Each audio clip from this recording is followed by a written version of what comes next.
Alors, quand on te dit chouchou, tu penses peut-être à ça, ouais. Mais aujourd'hui, je veux te parler de ça. Je m'appelle Émilie Lancelot et je crée des tutos couture détaillés pour t'aider à être fière de tes réalisations dès le premier essai. Alors, tu retrouves l'intégralité de mes conseils sur apprendracoudre.com et tu peux aussi rejoindre ma newsletter dont le lien s'affiche ici ou dans la description. Alors, coudre un chouchou est vraiment parfait pour les débutants. Cela ne devrait pas te prendre plus de 10 à 15 minutes. En fait, le plus long, ce sera de faire un point invisible à la fin pour refermer proprement ton ouvrage. Tu auras besoin d'un morceau de tissu de 13 cm par 50 cm et d'un élastique plat de 20 cm de long. Allez, c'est parti, je te montre comment faire. Commencez par tracer un rectangle de 13 par 50 cm au dos de votre tissu et découpez-le. Pliez votre tissu endroit contre endroit dans le sens de la longueur et épinglez. On va ensuite coudre à 1 cm du bord en pensant bien à faire un point d'arrêt au début et à la fin.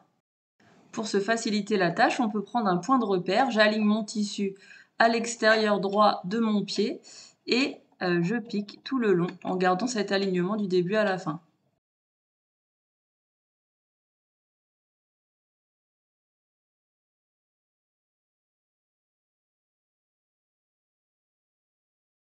Ensuite, vous prenez une épingle à nourrice que vous allez piquer d'un côté de votre tube et puis ensuite, vous allez la faire passer à travers le tube comme je le fais pour l'attraper de l'autre côté et vous aider à retourner votre tissu.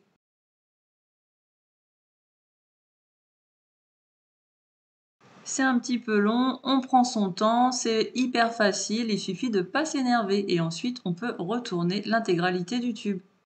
On retire l'épingle à nourrice et moi ce que j'aime bien faire c'est faire vraiment rouler les tissus à l'endroit de la couture pour m'assurer que ma marge de couture est la même partout.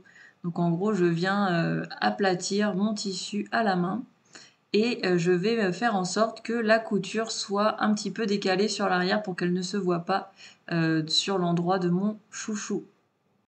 Vous prenez un morceau d'élastique de 20 cm, alors sans tirer dessus, 20 cm quand il est détendu, et vous allez mettre une épingle à nourrice d'un côté de l'élastique pour le faire glisser dans le petit tube qu'on vient de faire, en maintenant bien son extrémité avec votre main, puisque l'idée c'est d'avoir les deux morceaux d'élastique qui sortent de part et d'autre du tube, et qu'ensuite on vienne les coudre ensemble.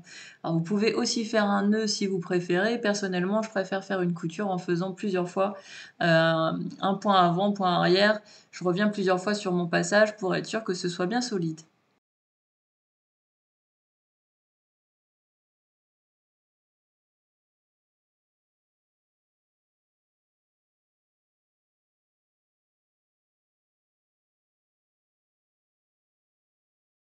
Alors, on coupe tous les petits fils qui dépassent et qui nous gênent.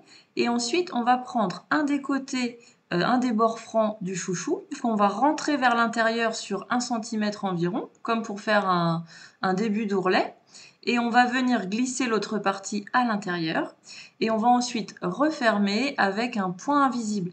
Alors, si vous ne savez pas faire le point invisible, je vous montre un petit peu sur cette vidéo.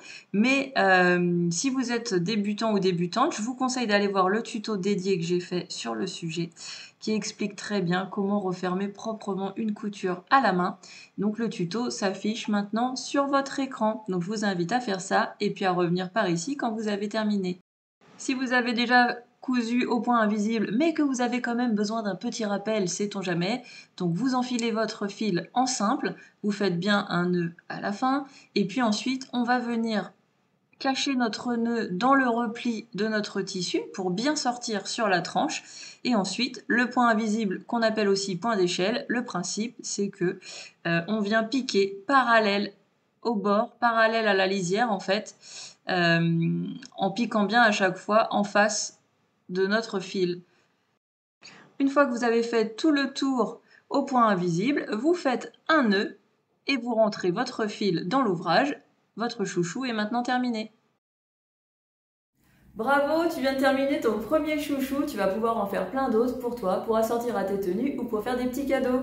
Si ce tuto t'a plu, je t'invite à t'abonner à la chaîne et surtout à me laisser un commentaire pour dire ce que t'en as pensé. À très vite!